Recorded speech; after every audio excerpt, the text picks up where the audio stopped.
Namaste,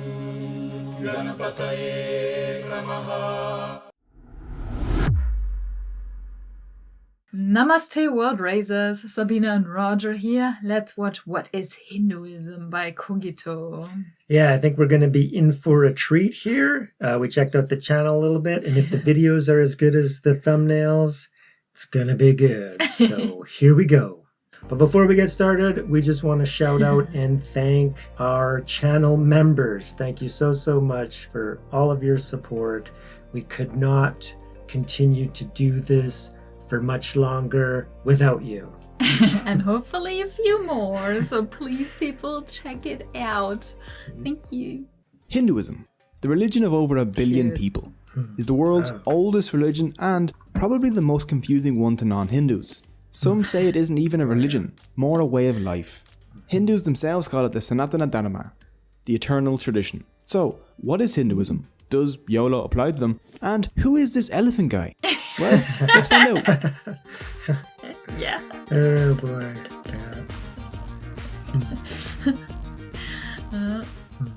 Hinduism is the world's oldest active religion. It's the result of the merging of the ancient Indus Valley civilization and the nomads that came into India around 1500 BC. Some scholars say it could even go back many more thousands of years.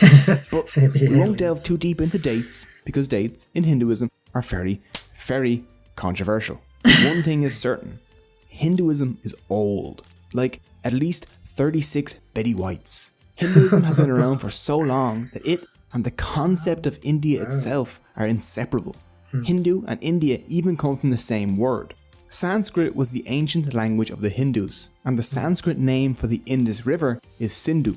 The ancient Persians who sat across the Indus tended to switch their S's to H's, so Sindhu became Hindu. So the people living across the river became Hindus. The Persians told the Greeks, who dropped that very not Greek-like H, stuck in a very Greek-like E to the end, and boom, India. Hinduism has a long history. But today we'll be focusing on just the core beliefs of Hindus because I don't have the willpower to animate a 3-hour-long video. Hindus are a diverse group. Some are strict, dedicating their lives to prayer, while others don't believe in any gods but still follow Hindu philosophy. To make things easier to understand, let's break Hinduism down into 7 core beliefs. So, here's my rap about the 7 Hindu beliefs. I promised you weren't gonna do the rap. Come on, you're better than this, man. Fine. Here's the regular version then. 1. Belief in one universal soul. Hindus believe in a universal soul known as Brahman, a formless, genderless source of all reality. Brahman is the universe and the material that makes up the universe. It's a trippy concept, but think of Brahman as an ocean and everything else as drops propelling out of that ocean. Separate for a time, but still the same thing, if that makes sense. 2. Belief in an immortal individual soul. In Hinduism, souls are known as Atman. Actions of the soul while in a body have effects on that soul's next life. When you die, your soul moves to another new body. This is called transmigration. The kind of body the soul inhabits next is determined by karma. 3. Belief in karma. Karma is action, usually good or bad actions that affect society. For Hindus, karmic actions in the past affect us today, and our actions today affect our soul's future. 4. Belief in moksha. The goal in Hindu life is to somehow get back to Brahman. If a Hindu can do this, they will be freed from the cycle of life and death. This is called moksha. You can achieve moksha by realizing your oneness with Brahman. How you realize this is up to you. For this reason, Hindus pray, lead me from the unreal to the real. 5. Belief in the Vedas. The Vedas are Hindu sacred books of knowledge. There are 4 Vedas. Hindus believe that all 4 were divinely revealed to ancient Hindu sages. We'll take a closer look at the Vedas in a while. 6. Belief in cyclical time. For Hindus, there are no beginnings or endings. Time is a series of cycles, each cycle containing 4 ages or yugas. There's the Krita, the Treta, the Dwapara, and the Kali. Added together, the 4 yugas total about 4.32 million years. At the end of each cycle, declining human morality leads to the total destruction of reality. Hindus believe that we are in the fourth and final yug, Kali. 7. Belief in Dharma. Dharma is a difficult word to translate to English. Proper behavior is the best that I could come up with. Dharma maintains balance in the universe. As long as everything in the universe, like animals, plants, and humans, follow their Dharma, then everything will be fine. If they break from the Dharma, though, things will be super not fine. Each being has its own Dharma. A lion's Dharma is to kill and eat antelope. A king's Dharma is to rule well. A subscriber's Dharma is to smash the like button and ring the notification bell. For humans, their specific Dharma is usually based on their age and their caste. An old priest will have a very different Dharma than a young merchant, for example. So those are the 7 core beliefs of Hinduism. With them... Should we pause here for a second? Sure. Cool. Wow. This is so well done. So beautiful. I love it. Yeah. Wow. Amazing video. Okay, so Dharma always, I thought it was truth. So I don't understand what's happening here. Yeah, I think the Hindu definition of Dharma is more a way of life, right? The way of being, right? So following the teachings and understanding the teachings, but to practice the Dharma is to, practice the teachings. So Dharma means teachings and the way of life. So we know it mostly from Buddhism, and in Buddhism, it's the Buddha Dharma, which is the teachings, right? So of the 3 refuges in Buddhism, you have the Buddha, the Dharma, and the Sangha, and the Dharma is the most important, stressed by the Buddha, because without the teachings, then you can't practice them, right? And then the practicing of them would be, the Hindu Dharma. Their definition of Dharma is the way of life, is, living, the teachings of those core beliefs, right? Understanding that we're all part of the Supreme and we're all, one in reality, and then acting accordingly, right? Which will generate positive karma. And then eventually moksha, if you practice all the way to the tippy top, then you can be released from the cycle of rebirth, right? Which is samsara. And I think that the Hindus also call that cyclical rebirth samsara as well, right? What Buddha really called it that. And then we have the Kali Yuga, and Roger always says we're in the Kali Yuga, and so I picked it up. It's like, yeah, we're in the Kali Yuga. In Buddhism, we learned we're in degenerate times. That's how they call it. But I've never seen like a diagram like that. So, okay. So there are like 4 cycles within like 4 million or something years. Yeah. And we're at the end. And it looks like the golden age is the longest one, and then it slowly starts to deteriorate, and then it begins again. Okay. Yeah. Which is so interesting, because then it's like everything matters, yes, but nothing matters. Like, it doesn't matter what's happening. Yeah, even and with an immortal soul, like even if we don't attain moksha or liberation, like our soul is immortal, so it's just going to keep experiencing life because it's all part of the divine. But when you're done with material existence, being identified with name and form, like an ego identified being, then you can attain the supreme, right? And that's beyond understanding, right? So if you go really deep into, some of the Vedas, and the Puranas and all that, I don't know much about it, but yeah, there's like the Krishna Loka and the Krishna realms and the realms of existence beyond cyclical existence, right? You can understand the Hindu mindset. Unlike Christianity or Islam, Hinduism is a non-profit organization. There is no Jesus or Muhammad for Hindus. There is no Bible, Quran, or Torah. Instead, they have a bunch, and I mean a bunch, of different sacred texts. The 4 Vedas form the basis of the Hindu faith. So let's take a look at them. 1. The Rig Veda.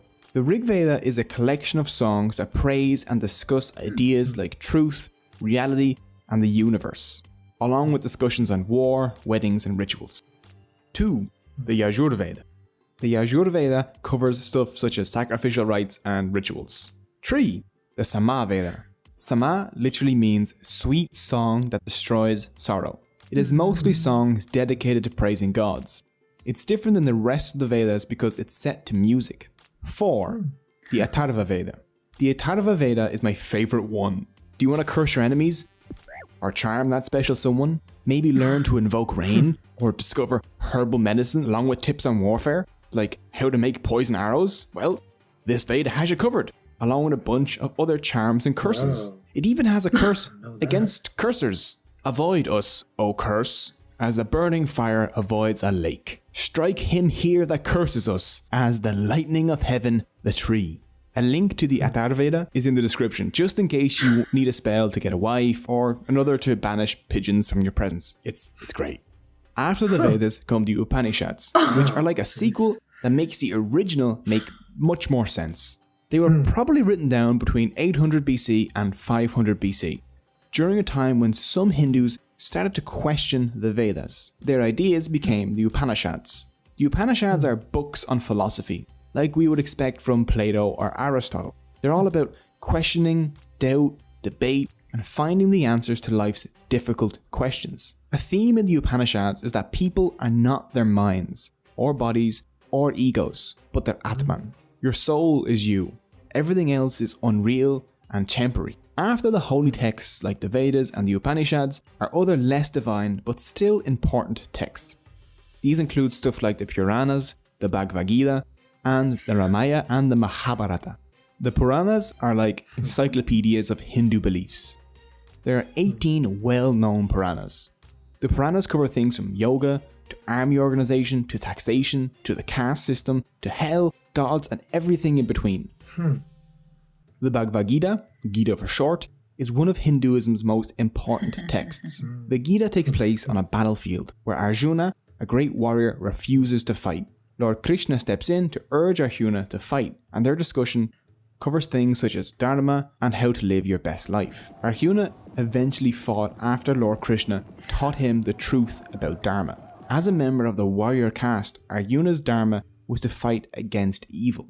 The lesson of the Gita is that everyone faces difficult choices, but they must act on them according to their Dharma, no matter how unpleasant. Along with all these philosophical texts, Hinduism has two action-packed epics, the Ramayana and the Mahabharata. The Ramayana, the earlier of the two texts, tells the story of Prince Rama. In the epic, you find out about his 14-year-long exile, the abduction of his wife Sita, his battle with the evil demon Ravana, and his awesome monkey sidekick Hanuman. The second epic, the Mahabharata, is the longest poem in the world. 5 times the length of the Bible and 8 times the length of the Iliad and Odyssey combined. It rivals any soap opera you've ever seen when it comes to drama. Murder, betrayal, love murder, and giant battles. The Mahabharata has it all. The theme running through the Ramayana and the Mahabharata is that Dharma must be followed for society to function.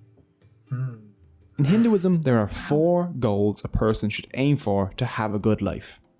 The first of these is Dharma, followed by Artha, the pursuit of prosperity and good reputation, Kama, pleasure both in body and in mind, and Moksha, the release from the cycles of rebirth.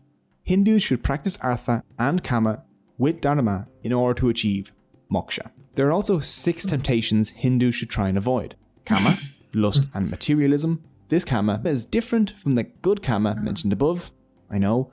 Next is Kruda, which is anger. Lobha, which is greed. Moha, which is unrealistic attachment to things, people and power. Mada, which is pride. And Matsarya, which is jealousy. By following their Dharma and avoiding these 6 temptations, a Hindu can break the cycle of rebirth and have their soul merge back into Brahman. But even though everything comes from Brahman, who is the one real thing in Hinduism, Hindus do, after all, have thousands of gods. So let's take a look at them.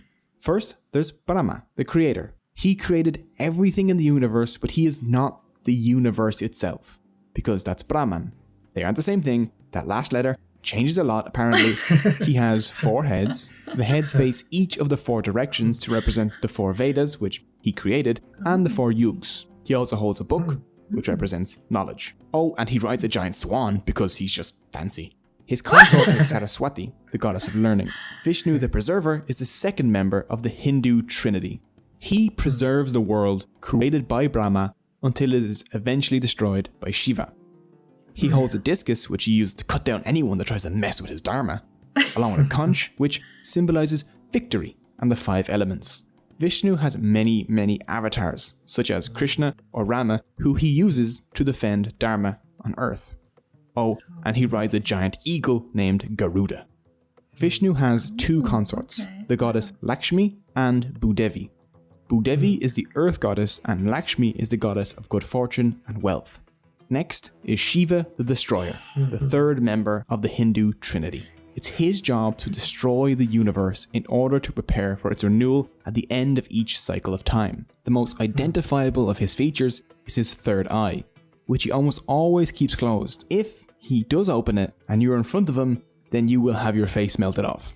When not unmaking existence, Shiva enjoys long walks with his bull named Nandi. At the end of the Kali Yuga, the 4th age of the world, Shiva will perform a dance that destroys the universe. Which is odd because people have told me that my dance moves make them wish the world would end. So me and Shiva have quite a lot in common. Parvati and Sati are Shiva's consorts. Shiva also has 2 sons, Ganesha and Murugan. Ganesha is worshipped as the remover of obstacles, and Murugan is the god of war. Ganesha holds a very special place in the heart of Hindus, due to him being the remover of obstacles.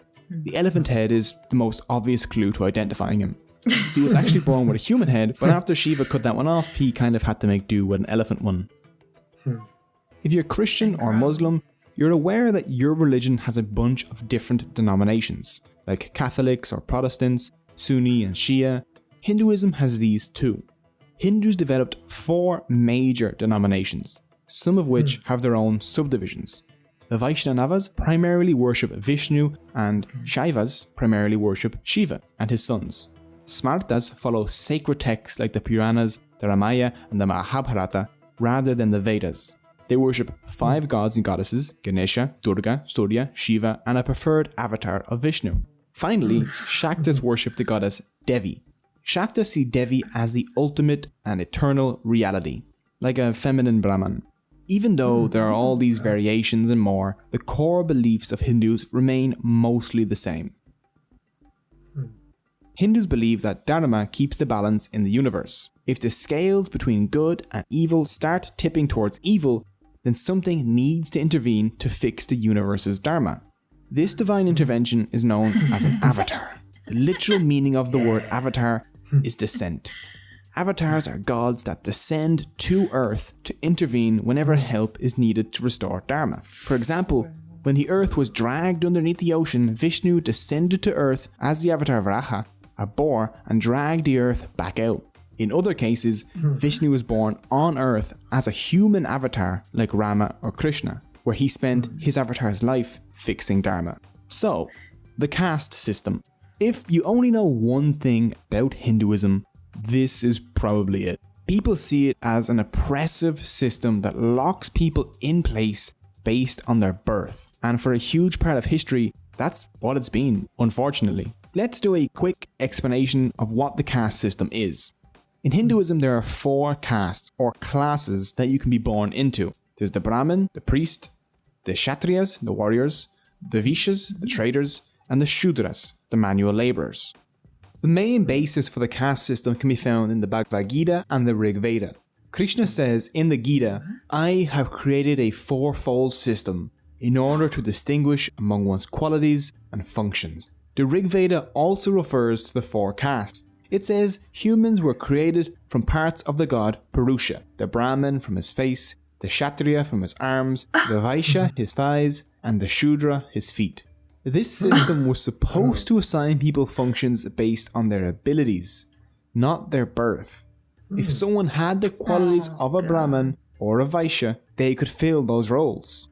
The Gita didn't restrict movement among castes, and the caste system functioned as intended for a while, until a document known as the Laws of Manu came about around the 5th century BC, popularly referred to as the Manusmriti. They created hard rules for Hindu life.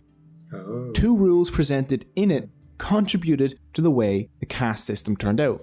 Manu states that the Brahmin were the lords of all castes, and he forbid moving among the castes. The caste you were born into was now the caste you're stuck in. If you give humans a hierarchy, they'll exploit it, and things will go sour pretty quickly. As time passed, Hindus began thinking in terms of upper and lower castes. Soon, cleaning toilets, tanning leather, and dealing with meat products were thought to be impure. The people doing those jobs became untouchables, the lowest of the low, a people without caste. And the rest is history. The modern world has brought many changes though. Now Hindus mix freely while working together in the same businesses, attending the same schools, and generally just living together. But when it comes to marriage, many Hindus still stick to their own caste. But this too is changing, and on Hindu dating websites you can actually see people list a non-preference for caste. It'll say, caste no bar. So, those are the basics of Hinduism. It isn't even close to covering everything. One video simply can't do it. Hinduism is too diverse, too deep, and means too many different things to different people. But learning even the basics of this fascinating and ancient religion gives us an insight into the worldview of over 1 billion people. And I hope you enjoyed it. You can find all the sources used in the description below. If you would like to follow your correct Dharma, then please subscribe. If you're interested in supporting the channel, there are links to my t-shirt store and Patreon also in the description. Thank you so much for watching. Nice. Wow. Wow. Thank you, Cogito. Thanks, Cogito. Yeah. That was an amazing video. Yeah. Good job. Yeah. We're going to have to watch the rest of the religions. Yeah. But fascinating, right? Yeah, I know. Aw, what's up? You okay? Yeah. What was it? The caste system? Yeah. Yeah, that's too bad about the caste system. And yeah, because I referred to it in some of our videos, and then I would get corrected in the comments section saying that, it was never, a structured thing based on, what is it, based on birth or? Yeah, so it seems like it comes from the Bhagavad Gita, right? Yeah, but it was not meant like that. So then, of course, yeah, society, the politicians, whoever, those in charge of a country, they just used it to their advantage and just changed the meaning of it. And that actually came up because I'm reading Sri M autobiography, or what is it? Apprentice to a Himalayan Master.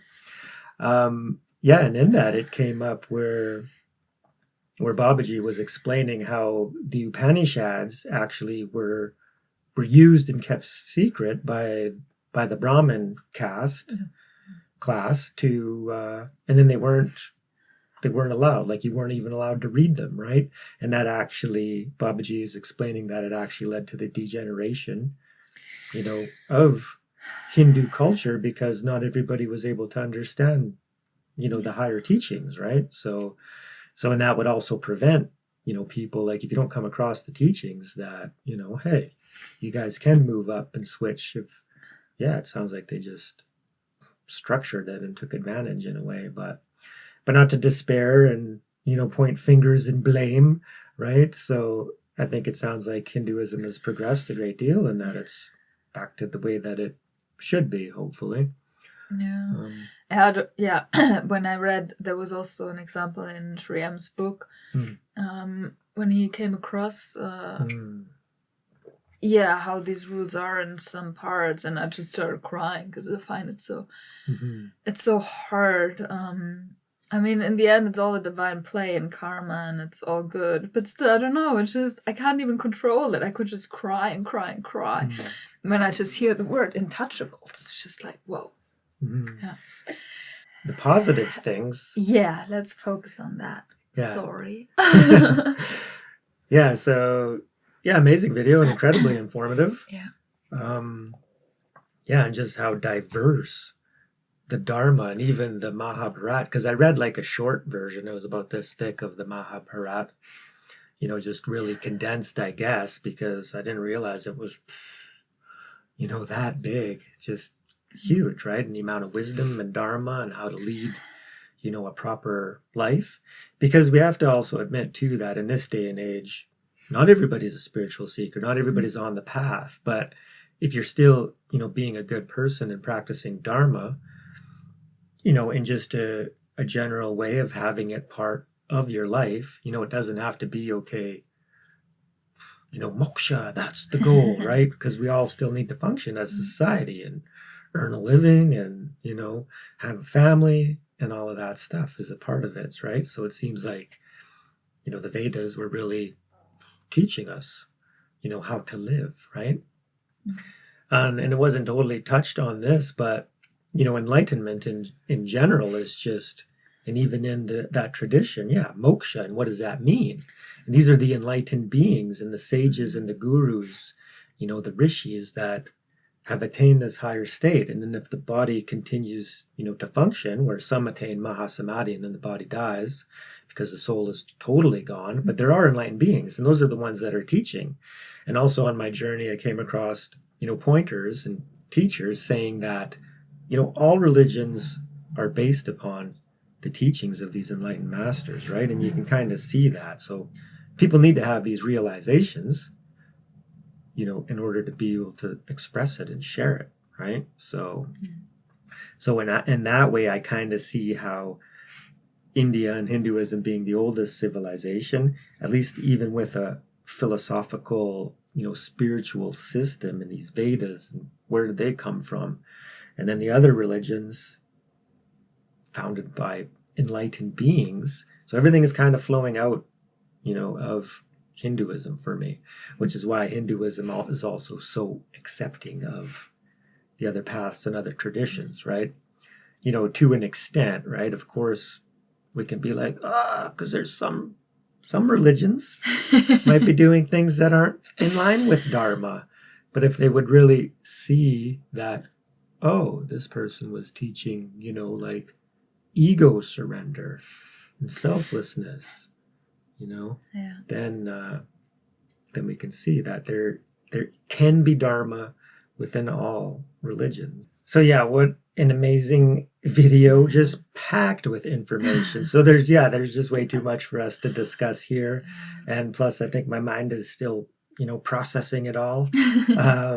So anyways, any details and tidbits of information that we should know about the video and the information presented, and maybe even, how accurate was the video, right? Is there anything that maybe Cogito got wrong? Not to disparage his efforts. It seems like he has some sound, links going to his sources, but we want to know from you guys, our commentators, how good was the video? Like anything we should know, to help us on our journey of understanding Hinduism. Any help you can give us, we greatly appreciate it.